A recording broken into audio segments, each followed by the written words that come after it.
The 2016 Ryder Cup at Hazeltine was certainly great for the United States team, captained by Davis Love III. Tiger Woods was unable to play due to injury, but he did pitch in as an assistant captain, while longtime rival Phil Mickelson contributed 2.5 points to the American victory. The 17-11 victory over Europe was their biggest margin of victory in 35 years. So Phil Mickelson joined the Dan Patrick Show recently and had this to say about Tiger Woods.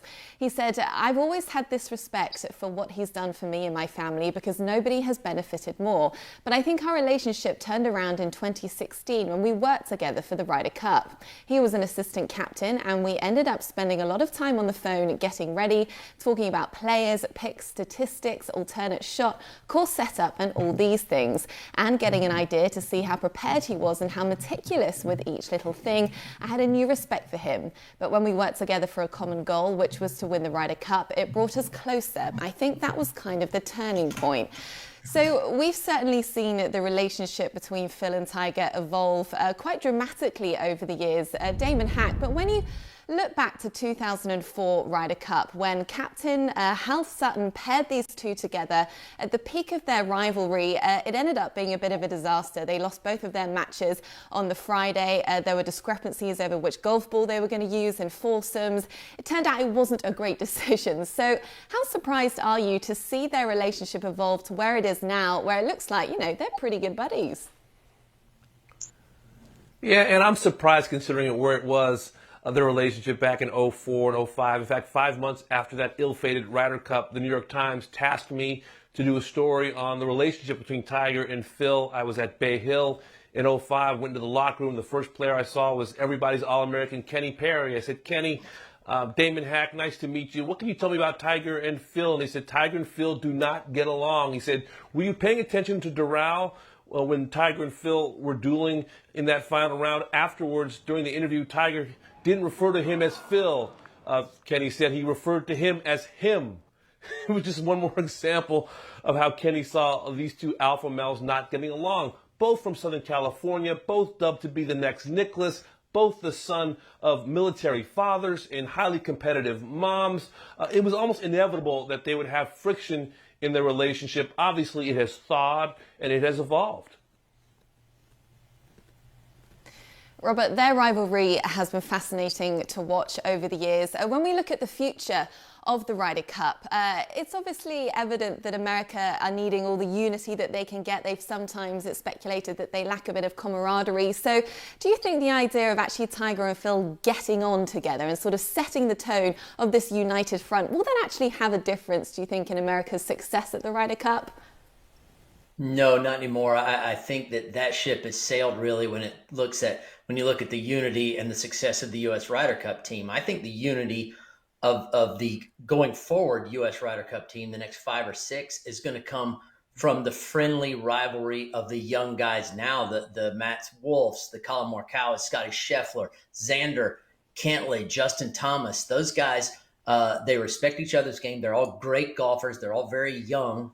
And what Tiger and Phil are doing off to the side is not going to make a lot of difference. In the next 2 or 3, those guys are going to be captains, most likely, one and the other. So they may not even be part of each other's Ryder Cup team. There's a chance Tiger may play on Phil's, when and if it happens, but there's probably no chance that Phil plays on Tiger's captaincy. So I can't see it make any difference whatsoever to these young guys. I see a new wave of U.S. come in the next dozen years or so. It's interesting, Robert, because I see the same thing, and it's amazing to me how this younger generation has really changed the culture of professional golf. I think they've set a new tone on how to be competitors and how to be friendly off the golf course. Growing up, when I looked up to the LPGA or PGA Tour, it wasn't like that. Can you speak to that evolution? Because you were in the locker room during that time when it was Tiger, when it was Phil. It wasn't just friction between those two, but it seemed as though culturally the locker room has changed over the course of the last decade or so. Well, what's funny, Paige, is it's probably because of them. All those young players I named looked up to Tiger and Phil and their mental toughness. And sure, the rumor was out that they didn't like each other, and frankly, neither of them cared. So each of these players are learning so much from these two great players. So when they get out there on tour, and let's face it, there's 150 some odd players in the locker room on a given week, or 140 some. You're not going to get along with everybody. There may even be some rivalries, maybe friendly, maybe not so friendly. But each of these players are better off and tougher and better at handling it because of watching Tiger and Phil and how they handled it and how mentally tough they are on and off the course. You're right, Robert. They are two of the most looked up to players in the game. They are absolute legends in their own right, Damon. So beyond the Ryder Cup, even perhaps beyond inside the ropes on the golf course, what value can you see a friendly relationship between Tiger and Phil happening beyond and into the future? Well, listen, I love rivalries. I don't mind a little tension. I think it fuels greatness. But it looks like Tiger and Phil at this point in their life and career are kind of evolving into a latter-day Arnold Palmer and Jack Nicklaus. They'll compete still on the golf course. They'll compete in the boardroom and business. But you can see these two men one day being honorary starters at the Masters, a la Jack and Arnie and Gary Player. So, yes, they still want to beat each other. So did those gentlemen as well. But definitely this is a relationship that has changed, and I would even say softened through the years just a little bit. And you know they'd be looking to outdrive each other on that starter tee if it ever were to happen. And Damon, in further Ryder Cup news, overnight, Kevin Na actually suggested that he'd heard from one of Tiger's friends that he could be tipped to be captaining the US team in 2022 in Italy. Now, that would mean that he would take on the captain's role before Phil does. Now, obviously, Tiger is younger. He's probably got a slightly longer playing prospects on the PGA Tour. Does that surprise you, that decision or rumor that we've heard?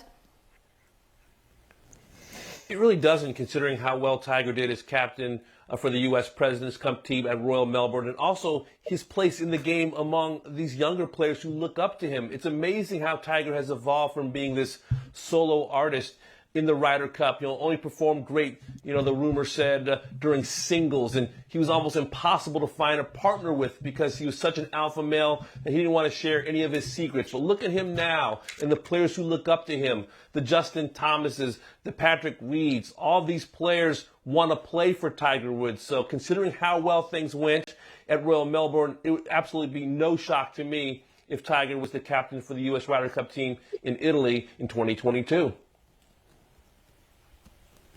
What do you think, Paige? It all seems very chummy at the moment, but do you think Phil could take this as a bit of a slight if Tiger gets picked before him as captain?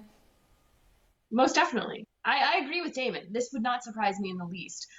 Given his successful captaincy, given the ability that he's had over the last several team events to kind of give of his time and mentor the younger players and give his knowledge and his energy towards these team events. But absolutely, this would be a slight towards Phil Mickelson. Phil Mickelson has earned the right, I suppose, to be selected to be captain. It would be a slight given his age difference over Tiger Woods, given kind of his place in the competitive landscape as well. Likely we're going to see Tiger be able to qualify for Ryder Cup. I'm not sure if that's going to be the case for Phil.